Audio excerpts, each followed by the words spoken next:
दोस्तों आज हम मसीह समाज में चिन्ह और चमत्कार दिखाने वाले बहुत सारे भविष्यवक्ताओं को आंखों के सामने देख पा रहे हैं, जो यीशु मसीह के नाम से लोगों को चंगाई प्रदान कर रहे हैं, साथ ही साथ बहुत सारी भविष्यवाणियां भी कर रहे हैं। लेकिन हैरान करने वाली बात यह है दोस्तों कि हमारे कुछ मसीह हीलर्स लोगों को वचन के साथ आत्मिक जीवन में बढ़ाने के बजाय इस प्रकार की भविष्यवाणियां करते हैं कि यीशु के नाम से तुम्हारे अकाउंट भर जाएंगे, अगले महीने तुम्हें गाड़ियाँ मिल जाएंगी, अगले साल तुम फेमस हो जाओगे। लेकिन कभी भी वे लोग मन फिराव और पश्चाताप के बारे में नहीं कहते। देखिए, हम यहाँ पर किसी को निंदा या उनको ठेस पहुँचाना नहीं चाहते, पर आप ही सोचिए, क्या परमेश्वर का वचन हमें ये कहता है कि तुम यीशु के पास आओ तो तुम्हें वे सारी चीज मिलेगी जो तुम चाहते हो, जैसे गाड़ी, बंगला, नौकरी, ढेर सारा पैसा और आरामदायक जीवन। अब देखिए, इन्हीं प्रकार की शिक्षाओं के चलते बहुत सारे हमारे अविश्वासी भाई बहन जो यीशु मसीह को नहीं जानते, वे लोग सिर्फ चंगाई के लिए ही या फिर किसी समस्याओं के लिए ही यीशु के पास आते हैं। लेकिन जब उनका समस्याएं दूर नहीं होती, चंगाई नहीं मिलती, तो वे उदास हो जाते हैं और यीशु को छोड़कर चले जाते हैं। उन्हें लगता है कि ये ईश्वर नहीं हो सकता क्योंकि इन्होंने तो हमें चंगा नहीं किया।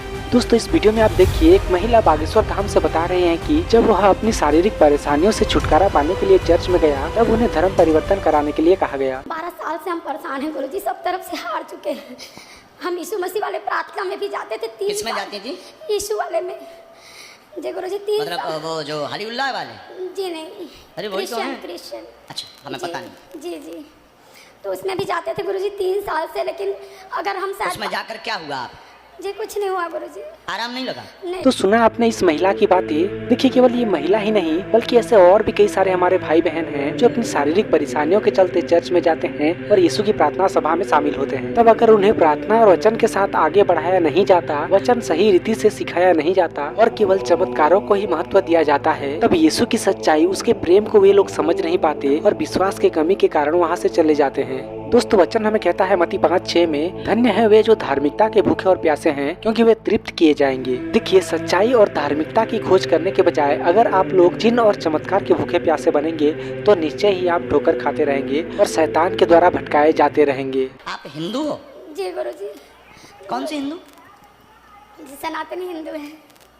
तो फिर वहाँ कैसे 33 करोड़ कम पड़ गए थे? का नहीं गुरुजी, हम सब तरफ से हार चुके थे, सब हमको ब्लेम करते थे। दोस्तों, यहाँ पर मैं आप सभी लोगों से बताना चाहूँगा कि सनातन का अर्थ है शाश्वत या सदा बना रहने वाला, अर्थात जिसका ना कोई आदि है और ना ही कोई अंत। यशायाह 26:4 में परमेश्वर का वचन हमें कहता है, यहोवा पर सदा भरोसा रख, क्योंकि प्रभु यहोवा सनातन चट्टान यानी कि अनंत काल का परमेश्वर है। और प्रकाशित वाक्य 22:13 में परमेश्वर कहता है, मैं अल्फा और ओमेगा, पहला और पिछला, आदि और अंत हूँ। दोस्तों, लोगों की अलग अलग मत है, लेकिन वचन के अनुसार हम सभी मसीह भाई बहन सनातनी ही हैं, यानी कि उस सनातन परमेश्वर के संतान हैं। क्या आपने कभी सोचा है कि परमेश्वर का कौन सा धर्म हो सकता है? क्या इस पृथ्वी पर धर्म पहले से है या वो सनातनी परमेश्वर जिसने पूरे ब्रह्मांड को बनाया है? देखिए, धर्म तो मनुष्य से आया, लेकिन वह सनातन परमेश्वर मनुष्य धर्म के पहले आदिकाल से ही है। तो फिर किसी धर्म को सनातन कहना कितना हद तक सही होगा, ये आप ही विचार करें।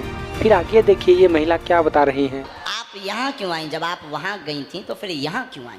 नहीं गुरुजी, वो धर्म परिवर्तन के लिए बोलते थे, बैप्टिज्म लेने के लिए बोलते थे। अगर तुम बैप्टिज्म लोगे तो तुम्हारा हो सकता है कि समस्या दूर हो जाए।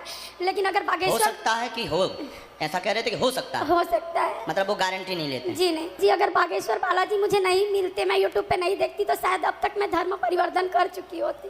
तो यहाँ पर महिला ने बताया कि उसे चर्च वाले बपतिस्मा लेने को बोल रहे थे और उसी को ये महिला धर्म परिवर्तन समझने लगी और वहाँ से चली गई।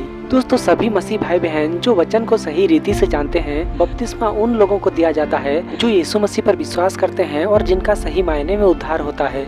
बपतिस्मा लेना धर्म परिवर्तन करना नहीं होता, बल्कि लोगों के सामने यीशु मसीह को अंगीकार करने का एक बाहरी चिन्ह होता है। देखिए, बपतिस्मा का अर्थ है जल में डूबना और निकलना। बाइबल के अनुसार इसका मतलब हमारा पुराना मनुष्यत्व जिसमें पाप था, वह यीशु के क्रूस के साथ चढ़ाया गया और दफनाया गया और हम मसीह में आत्मिक रीति से पुनर्जीवित हुए, शारीरिक रीति से नहीं। यानी कि हमारा मसीह यीशु के साथ नए सिरे से जन्म हुआ और उसी दिन से हम अपने जीवन को प्रभु यीशु को सौंप देते हैं और परमेश्वर के वचन के अनुसार चलने को ठान लेते हैं। प्रभु यीशु अपने चेलों से कहा, जाओ और सारे जगत में सुसमाचार प्रचार करो और पिता, पुत्र और पवित्र आत्मा के नाम में लोगों को बपतिस्मा दो। मरकुस 16:16 में वचन कहता है, जो विश्वास करे और बपतिस्मा ले उसी का उद्धार होगा, परंतु जो विश्वास न करेगा वह दोषी ठहराया जाएगा। लेकिन एक बात आप ये भी जान लीजिए कि बपतिस्मा द्वारा किसी का उद्धार नहीं होता, बल्कि विश्वास के द्वारा उद्धार होता है। जैसा कि इफिसियों 2:8 में वचन कहता है, विश्वास के द्वारा अनुग्रह ही से तुम्हारा उद्धार हुआ है। पर दोस्तों, इन सारी बातों को केवल वही समझ सकता है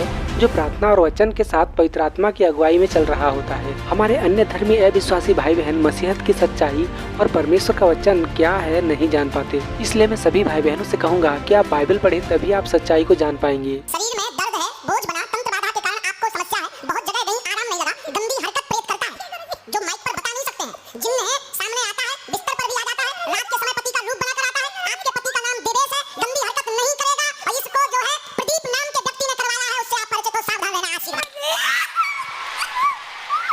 जय जय बागेश्वर धाम प्रभु। ये तुम्हारे वो हलीउल्लाह वाले नहीं बता सकते हैं, लेकिन उनके कान हम बता सकते हैं। तो यहाँ पर गुरु जी का कहना है कि हमने जिस प्रकार इस महिला के समस्याओं को बताया, वो हालेलुया वाले यानी कि चर्च वाले पादरी या पास्टर नहीं बता सकते। दोस्तों, इनके इस प्रकार की बातों के ऊपर हम कोई भी टिप्पणी देना नहीं चाहते, लेकिन हम इतना जरूर जानते हैं कि यीशु मसीह ने जो जो चमत्कार किए, जिस प्रकार के चमत्कार किए, ना ही आज तक किसी ने कर पाया और ना ही आगे कोई कर पाएगा, क्योंकि वो ऐसा चमत्कार तो केवल परमेश्वर ही कर सकता है। और हमें यह भी जान देना आवश्यक है कि परमेश्वर हमें पहले से ही यह सावधान करते हुए कहा है कि तुम किसी भी प्रकार के जादूगरों, टोनहों, मूर्ति पूजकों और ओझों के पास मत जाना और उन्हें अपना हाथ मत दिखाना।